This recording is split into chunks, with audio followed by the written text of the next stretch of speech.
Hi. Oh man, this is a panel that I have been eagerly awaiting since we started planning this. And I hope all of you are just as excited as we are to talk about something that's really important to us at Typeform, which is building a meaningful community.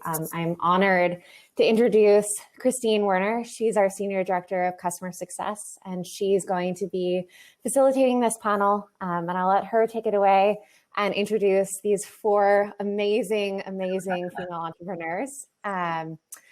Don't forget, if you have questions, leave them in the Q&A, and I'll pop in about 35 minutes to ask audience questions. Thank you so much. And thank you so much for that, Rachel. I would say, first of all, welcome everyone to our first panel discussion of the day, I believe. And we're focused on discussing how to build a meaningful community.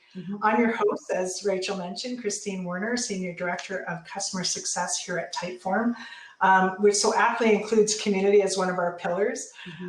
So I'll just take a quick moment to talk about why this is important. And then I really want to introduce our highly esteemed panel, and then we can dig into some questions and have hopefully a really good discussion. So why is online community important, and why is it being meaningful is a buzzword today? And I think we can view community as a collaboration hub. And if we view it that way, it really enables making process or progress together. Partnering with customers, developing them into brand ambassadors. It becomes this place where everyone, company, creators, users, customers, can really engage, listen, learn, be inspired, and support each other. A place where meaningful conversations and information can be shared. So in this way, I feel actually customers feel your brand. They develop that sense of trust or belonging. I think feeling valued and really find that alignment with your brand to either their business or even their personal values. Their beliefs, or even who they are or who they want to become or aspire to. And from the company or brand standpoint, really developing a sense of opportunity to engage in a meaningful, interactive way, involving customers and shaping the future together, and providing, whether that be providing feedback on the product or service, whether it be providing inspiration or even support to each other in probably a more relatable way, which I think is very valuable. And even helping with the product roadmap in some cases. So communities come in all shapes and sizes, from formal online communities like platforms such as Lithium or Insided, to Facebook, LinkedIn, WhatsApp, and even Slack. At Typeform, I'll admit, we have various communities, and now we're launching a more formal platform later this year. And that's why I'm really honored to be moderating this panel of exceptional female founders and leaders who have very inspiring and very diverse communities, I must say. So I'm excited to learn more from you. And with that, I'd love to go kind of clockwise around my screen and have everyone introduce themselves. So looking left to right, if we can start with Anita. Great. Thank you, Christine. So excited to be here. My name is Anita Hussan. I'm the CEO and co-founder of The Brand, and we're a platform and community for group coaching. And I'll share a little bit about my background. You know, my co-founder, Ray, and I, we've been building community our whole lives.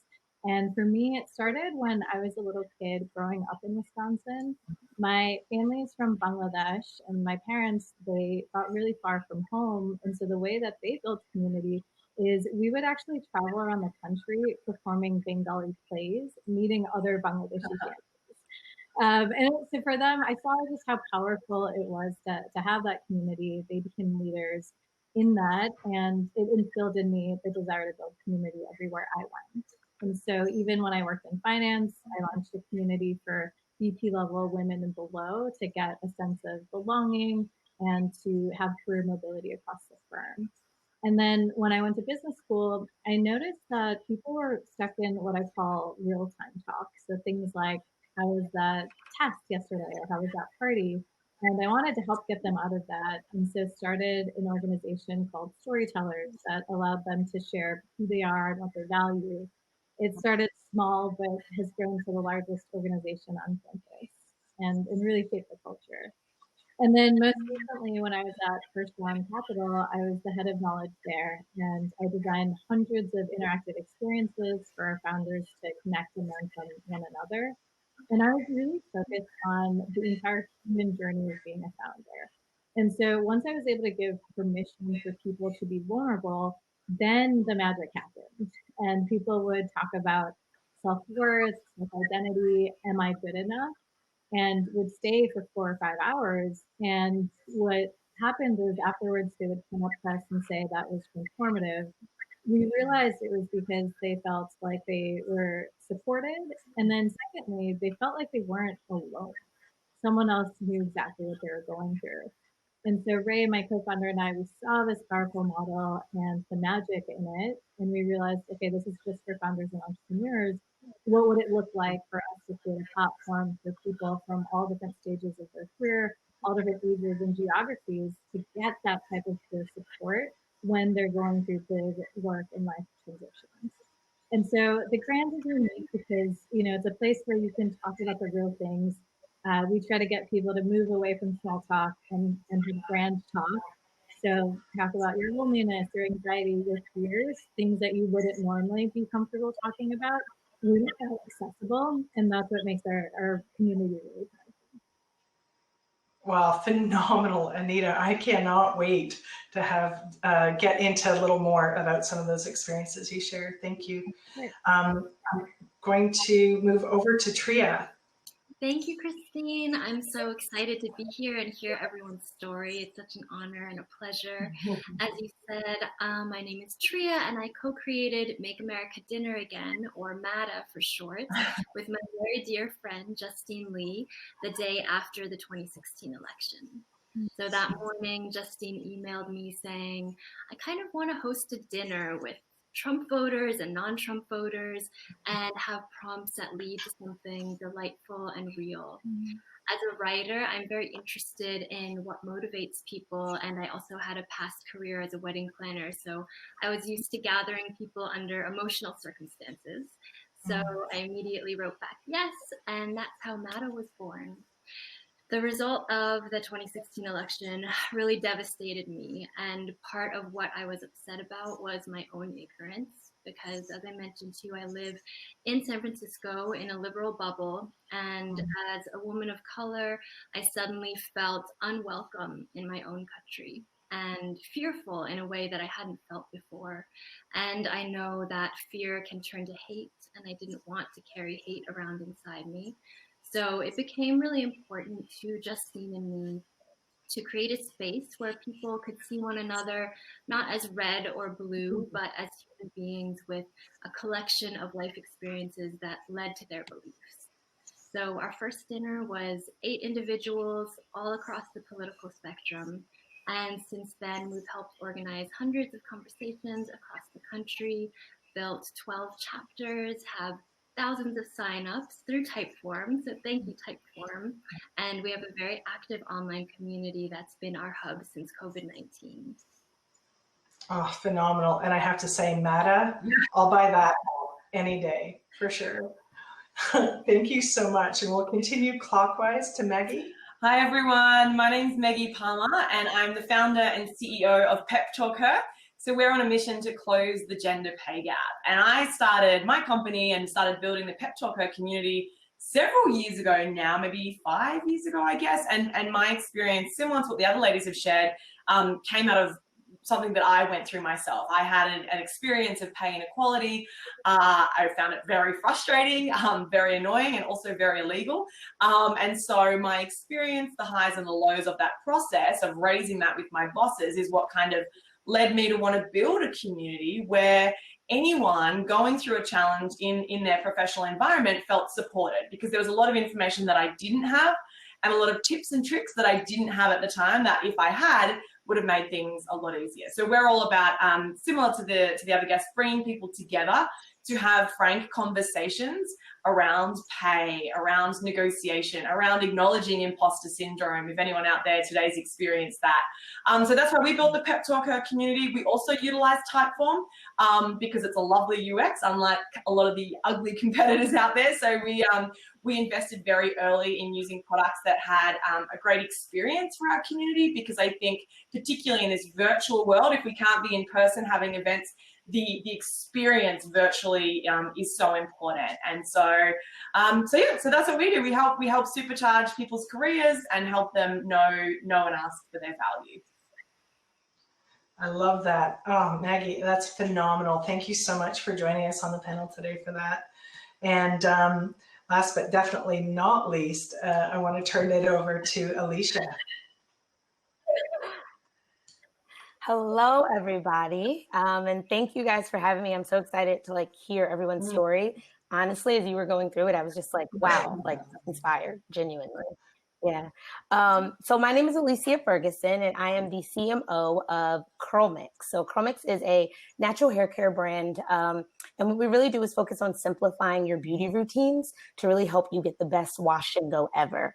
And our vision really is to provide and build community that supports women and really embracing their natural hair pattern. So that's your unaltered curl pattern, how it grows out of your head, and just really embracing that. So, right, we're so much in a society where there's a lot of pressure to look a certain way or what people deem as professional and acceptable. And so we're really here to disrupt that and say how you are, exactly how you decide to show up is really beautiful. And so our community that we've built over the last 5-6 years now, it's crazy, 5-6 years now, is really turned into more of a support group for women. So it not only helps women understand more about their hair, but just as they're going through the different stages of life, which we've really realized, it's been amazing that they've bonded on this emotional level. And so for me, I lead a lot of the big picture, big strategy marketing initiatives at CurlMix. And so I use that. I constantly tap into our community to get a pulse on what's happening, what do they need, how are they feeling? And really coming from I look at CurlMix as a servant leader. So we come from that standpoint of how can we serve you better? What can we do? What can we create? How can we provide more spaces where you guys feel comfortable to share and feel seen and be heard? And a fun fact about me is I'm also a yoga teacher, and I have a yoga studio in New York. And I bring all of that to building these communities into the marketing space. So a lot of the times with CurlMix's marketing, it definitely is more on the emotional side. And I love to attribute my experience and my time in the wellness field to that. So really being able to cultivate these spaces and conversations that you don't normally see in marketing. As a fellow curly head girl, I just want to say thank you, because I could do with some curly community today. Come on through, guys. Come on through. Everyone's invited. 100%. I'm a future customer and a very close future at that. So how diverse are your communities? They're so wildly different and so effective. I'd love to start off with a discussion around, we talked about how to build a meaningful community. So I'm just wondering, looking around the room here, our virtual room, what does meaningful mean to you in this context? I'm happy to jump on that one, and I think some of the other panelists touched on this earlier. I think it is about being of service, and it's not about when you build genuine community. My personal opinion is it shouldn't be about ego. It should be about serving your community, because people can see through that quite clearly. And I think the other thing when you're starting to build a community is being fairly niche for the Americans on the call today, being very specific. So, we have men in our community, but we actively target professional women. So we skew 93% female. And men are welcome. Everyone is welcome, however you identify, but it's very clear who we're speaking to. And I think the other thing with community is also being conscious of the news events. So for example, during COVID, what we observed was we took a moment to stop, and we saw a lot of companies sort of feeling sorry for themselves and almost crying poor to their communities. And I felt that was quite offensive, frankly. And we flipped that, and we were like, well, this is actually not about PepTalkHer. This is not about the app downloads. It's not about our corporate clients.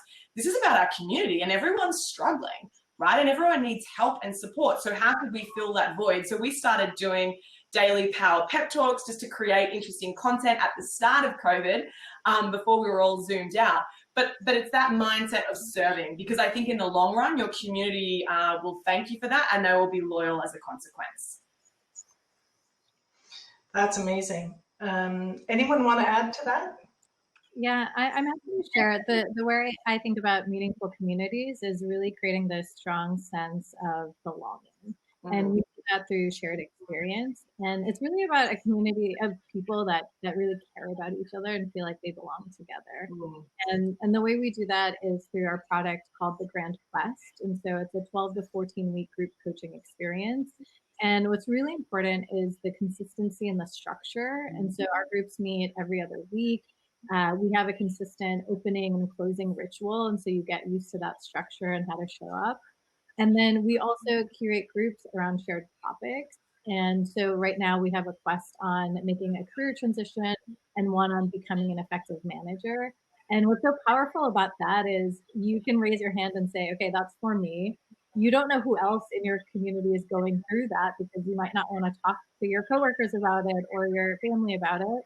And then you know that everyone in your group is in a shared boat, so that you can create that immediate trust, relevancy, and intimacy. And then the last thing we do is really help our community foster belonging for each other. And so we teach them how to do that. And so we do that through empathetic listening, asking open and honest questions. And I really love this Parker Palmer quote. Alicia, I think you were talking about like being seen. And so he says, the human soul does not want to be advised, fixed, or saved. It simply wants to be witnessed, to be seen, heard, and acknowledged exactly as it is. And that's right. Like that's what we teach our community to create that sense of belonging for each other. Thank you. We're at a stage where you all have really successful communities. I'd love to take a quick step back in your memory and ask you, what was the most challenging part of setting up or nurturing and launching your community?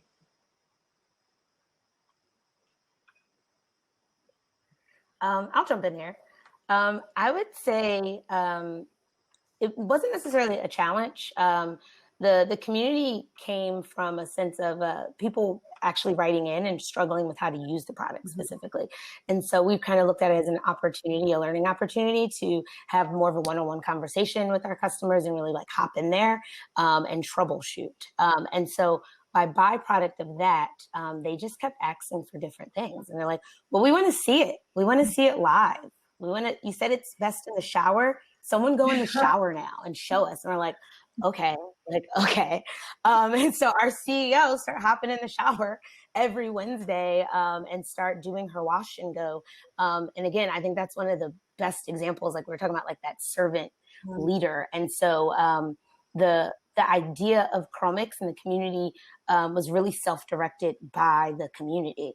Even down, we haven't gotten there yet, but even down to like our product roadmap. So the company itself has had a few different pivots, all directed by the customers. Like they let us know what they want. We listened, we heard, and then we made that adjustment. And so we're still doing that. We have Wash and Go Wednesday, which still happens every single Wednesday. Like I said, you will learn how to do your hair step 1 to 4. We get in the shower. We have different people now, so it's not always our CEO, thankfully. But yeah, and so I think what's really awesome about our community is because curly hair texture runs the gamut, right? From a looser curl texture to a more coily and kinkier texture. We are so cognitive and mindful about showcasing how that looks on different women, right?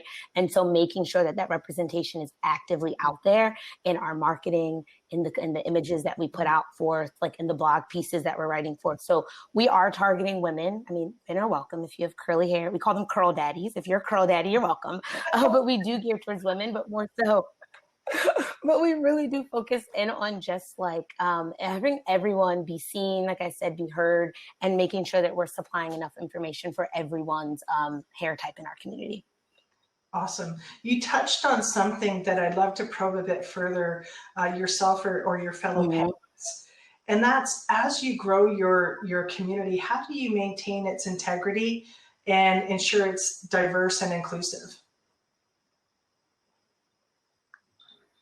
Yeah, I think it's definitely a top down. For me, I would say it's a top down situation. So for us, it's like at the forefront of everything that we do. So when we're holding castings, when we're going out for photo shoots, when we're looking for influencers, that's another big piece. So a lot of times you can skew in using influencers or even brand ambassadors who, for lack of better terms, you know who's going to get the clicks sometimes, you know who's going to get like the dollars. Like, but for us, we consciously make that effort of like, we have a lot of older women in our community, and you don't see older women with gray hair in a lot of advertising. So we make that choice to show that and to tell that story.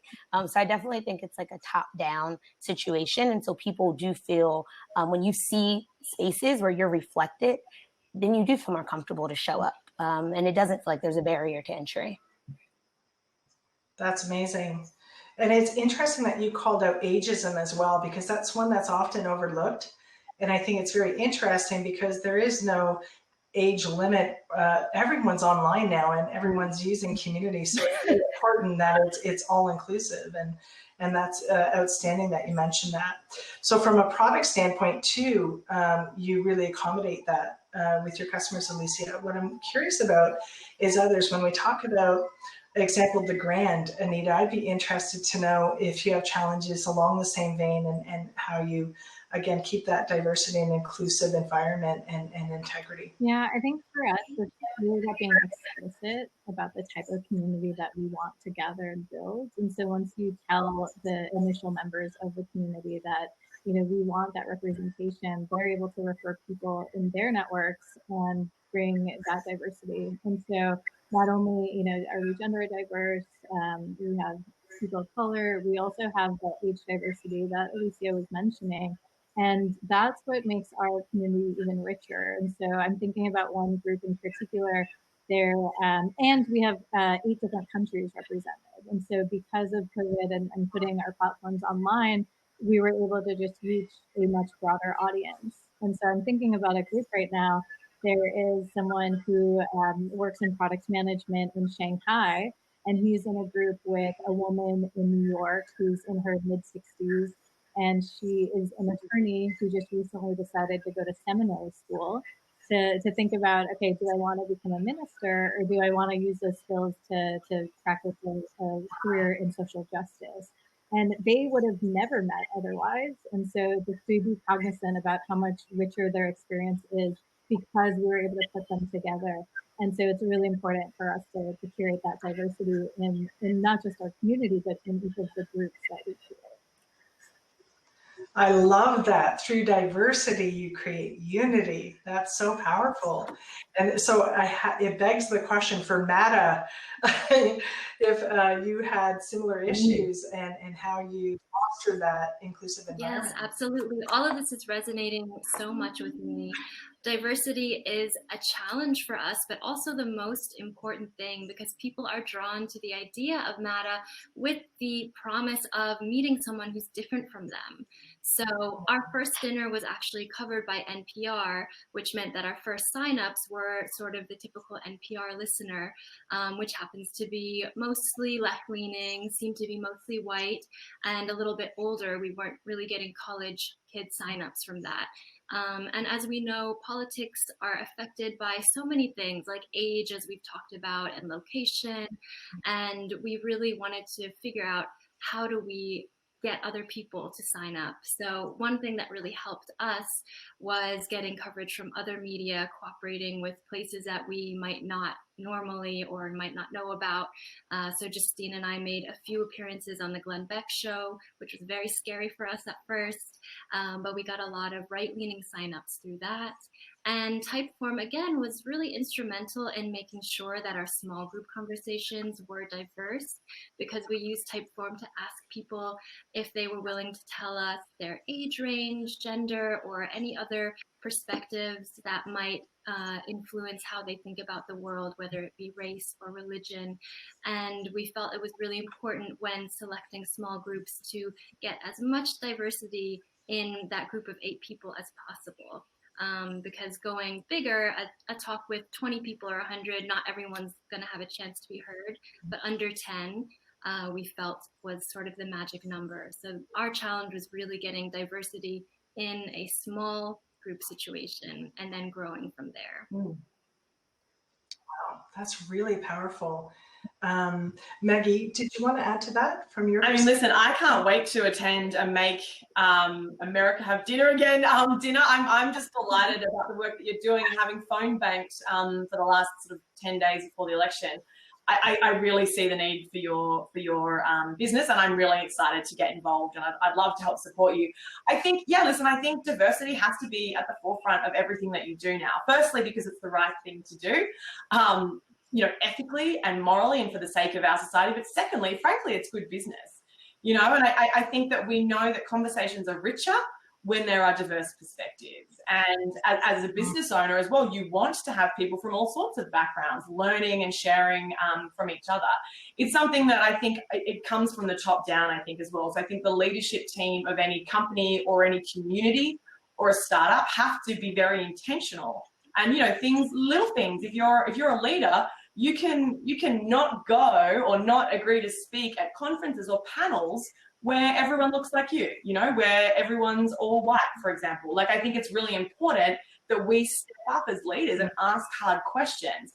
And, as a white woman, I'm conscious that I have privilege in this world, and it's my responsibility to use that and to ask questions that other people maybe can't do. So I feel a lot of responsibility as a leader to my team, but also to the community and just the greater good. I just think that it's if you're not being diverse now, you're really missing out. And frankly, you're going to get called out, and brands should be being called out when they're very, tunnel vision and not being inclusive. It's just not acceptable in my mind in 2020. Yeah, really well said. I think, it comes to mind the changing political landscape and sensitivities, and how very easily fires can be stoked, both positively and negatively, and how powerful community can be to bring more awareness to the other sides and other views in a very peaceful way, in a very connected way, and less combative. I feel part of our issues as a society is what I call the Facebook drop, or the Twitter drop, where you basically throw these little grenades of words and you really don't have to own them. And I feel being part of a community, it helps to dissolve that grenade mentality. So really well said. And I think what I'd love to understand, talking about changing landscape, obviously COVID is kind of the elephant in the room here, or as I've learned in Spanish, un pulpo en un garaje. So an octopus in the garage, very similar, I'm sure. But I'd love to hear from you in terms of how COVID has changed your online community, either for better or for worse, or just in terms of how you manage it. I would say for Chromix, the online community has been active, and that is an understatement. So people have, one, you're working from home, right? So the way you spend your time and the way you can kind of like allocate your day is a little bit different. The other thing is because you're physically disconnected from folks and loved ones, there's like this hankering, you're thirsty to still have these conversations, to still stay like mentally stimulated and engaged outside of like, work. And so I feel like in our community where they're super, super active.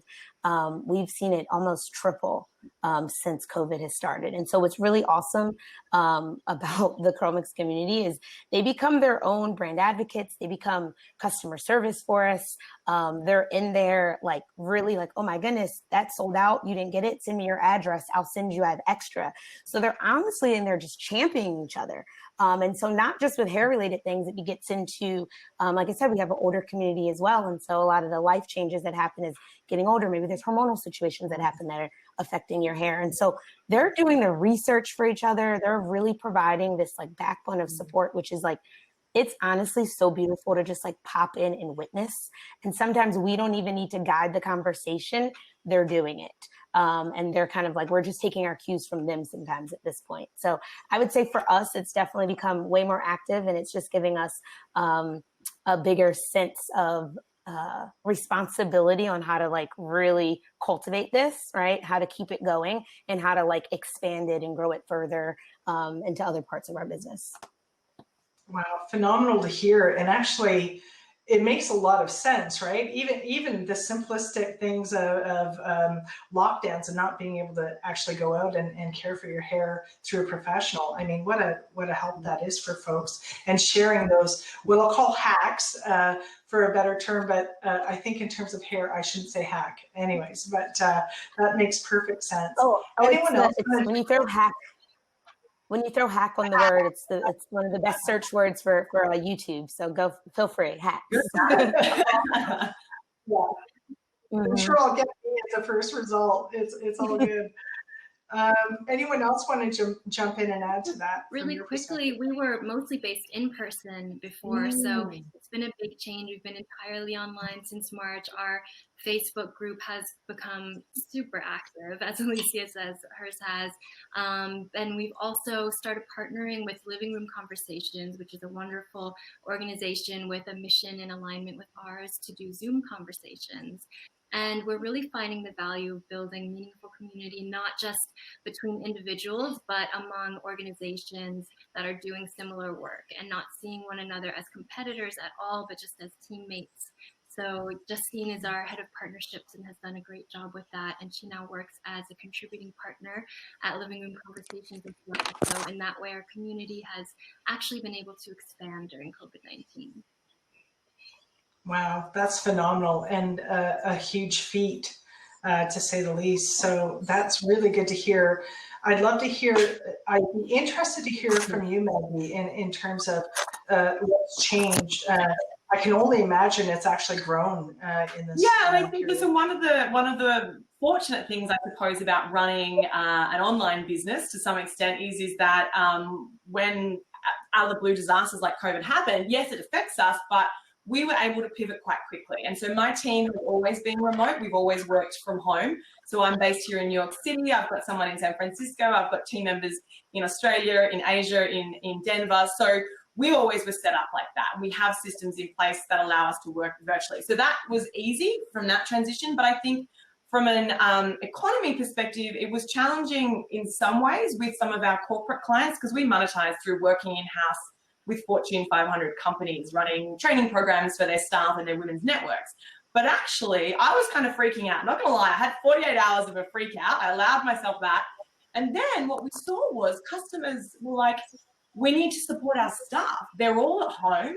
You know, they need support. Can you help us support them? And so for us, I mean, similar to some of the other panelists, we've actually doubled this year. And I think it's because we've been able to pivot quite quickly to provide that digital offering for our corporate clients. And then on the app side of things, similarly, people are looking for new jobs if they've been furloughed or laid off, or they're looking to improve their resume and to get more clear on the negotiation strategies that they want to use in the job market. And so in that instance, we have seen the downloads of the PepTalkHer app increase, the enrollments in our coaching programs increase as well. So, and then just little things like, again, we use Typeform in conjunction with Squarespace with lead magnets. And so, you know, those have gone up as well. So if anyone, you know, needs help or support, definitely send me an email and I can shoot you through some of our cheat sheets if you're looking for support within your organization or to kind of position yourself for your next raise. So we have seen an increase in the interaction in the community and also on the revenue side of things. But just quickly, yeah, to support the community here today, just email me hello@peptalkher.com and I can send you a cheat sheet if you need some support in your role at the moment as well. You are awesome, and thanks for offering that. I see a lot of people on this call that might just take you up on that. I was going to echo real quick. So similarly, you know, when we launched, it was in February, our Plus product. And so we were a little nervous because half of it was online and half in person. And we were worried, okay, are people going to want to take a quest on navigating a big career transition right now? And we realized that we're in this global pause where people did want to take this moment to really think about, you know, how they define their values, how they define success. And they didn't want just any other job after this. They wanted to actually use the time to look inward, focus on self-discovery and self-knowledge. And so that's how the community has really grown even more than we thought it could. And like I said, getting access to people from all over the country and and world, knowing that our topics are really universal. regardless of if you're in Shanghai or Sydney or Dublin or Lagos or in San Francisco. And then last thing we do is just meeting our community where they are and where they need it the most. And so last night we actually had a conversation on quarantine strength. And we had some of those sessions early on once we locked down, but now after being in this environment for months and months, how are people coping? And it was just beautiful how people showed up for each other. And to Alicia's point, we were there just as participants, but they were leading that conversation, and it was really remarkable.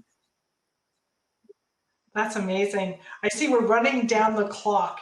And so I would love to, because we have such a large audience tuning in, any last minute sage advice from any of you on someone just starting their journey, either creating or launching or nurturing their community?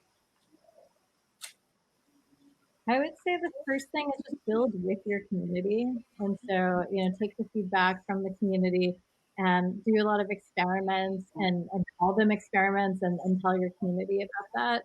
And just being really intentional about the person you're serving, and then prime them for vulnerability, because everyone wants to get there. They just need permission to do it. Well said. Well said. That is very sage advice. I would just say, I love that. The intention came up for me.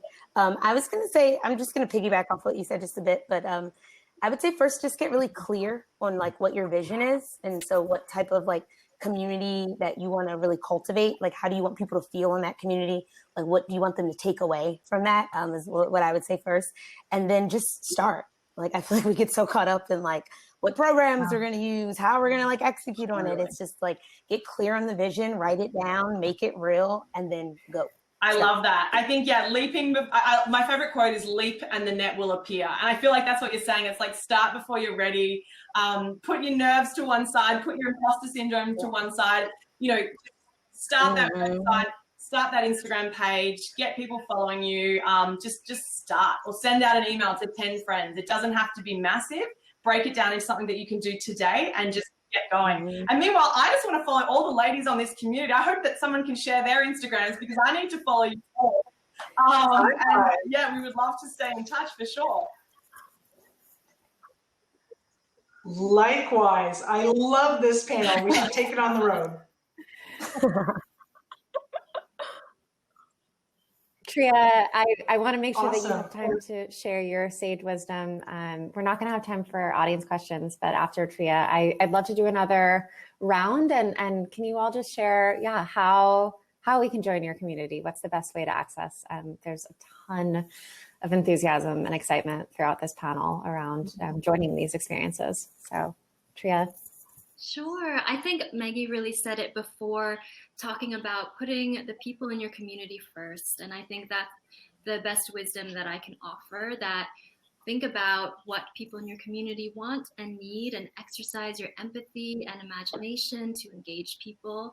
And also be ready for the fact that it does take a lot of work and a lot of energy. So gear up and dive in. Great. Christine, you have a ton of experience too. I'm curious, what's your sage? That's a nice way of going back to that topic of ageism. No. I didn't mean that. Few rusty tools in the kit, but it's all good. I'm young at heart. It's interesting. I've been involved in community from inception for a company like, I think we've all heard of QuickBooks, where we launched online community in Canada. And now we're doing the same here at Typeform, but I've been fortunate to be part of very robust, already existing online communities. So I know the importance and the impact it can have. I think what was interesting about the panel today, going to this wealth of knowledge, is the importance of connecting with others who have been there and done it. I've learned so much in just listening to our speakers today in terms of maybe what to do or not to do and what to focus in on. I really love that you're in service to your community as a mantra. And you've all said that in one way or another. And I think, again, being of value, it has to align to what a customer needs and wants. And obviously, to build that trust in community, I think the critical part, which there's no magic quick answer for, is how do you make sure its values align, that your brand resonates with your customer. And so I just want to thank you all for sharing. I've not spoken to people with such diverse communities before, and I know I've learned a ton. You think you know a bit, but man, I think one thing I learned is have communities to talk about communities. Yes, and with that, Yes, I would love to just start same way. So Anita, Treya, Maggie, Alicia, if you can just share the best way to access your respective communities. Yeah, you can find us online at thegrand.world. You can follow us on Twitter at thegrandworld, and then on Instagram at thegrandcommunity. We hope to see you at some of our quests. Love it. Our website is makeamericadinneragain.com, and the best place to connect really quickly is actually our Facebook discussion group, where people are chatting every day about different political issues or personal issues that are dear to them. So if you search Facebook discussion group, Make America Dinner Again Facebook discussion group, then you'll find us there. awesome. Oh, well, so Chromix, you can find us at chromix.com. I encourage everyone to log on to our Facebook page where we host every Wednesday, we host Wash and Go Wednesday. Again, we'll show you how to use the products, how to have proper hair care tips as well, especially during quarantine. And then you can also catch us on Instagram. We have tons of YouTube content as well. Again, just to really help you with we'll use that term again, your hair hacks while you're at home, or just along your natural hair journey as well. So at Chromix on everything. So awesome. I'm going to be following along. As I said, I need all the curl help I can get. So, and hopefully I'll get to see some of you on the conference today at a Matter dinner. I'm literally going to be signing up after this. I'm so excited. And you can keep in touch with PepTalkHer on Instagram at PepTalkHer, PepTalkHer. That's the best place to find us. We are on all of the socials, but do keep in touch. And my name is Meggie Palmer. I'd love to hear your story. So reach out to me. I'm on social as well, LinkedIn, whatever. And as I said, if you need a hand with setting up an employee resource group at your company, or if you just want some support with your next negotiation, send me an email and I'll personally write back to you, Meggie@PepTalkHer.com, or the generic hello at PepTalkHer.com, and my team will get back to you too. But thanks for coming, everyone. This has been fun. Thank you. This is incredible. So you women are all an inspiration to me, and I know to all of our attendees. So what's coming up next? We're almost out of time with Meaningful today, but thank you everyone for tuning in. Next up, we have Alejandra Tamayo. She is from Hint, which is one of our agency partners. And some other fun news, we actually have a live DJ who is starting in about 5 minutes on our second stage, our relax stage. So if you've been seeing the waiting room BRB playlist and being like, who made those cool tunes? That's DJ Akira, and he'll be on the relax stage. So thank you all. Thank you for your time, and everyone have a wonderful rest of your day.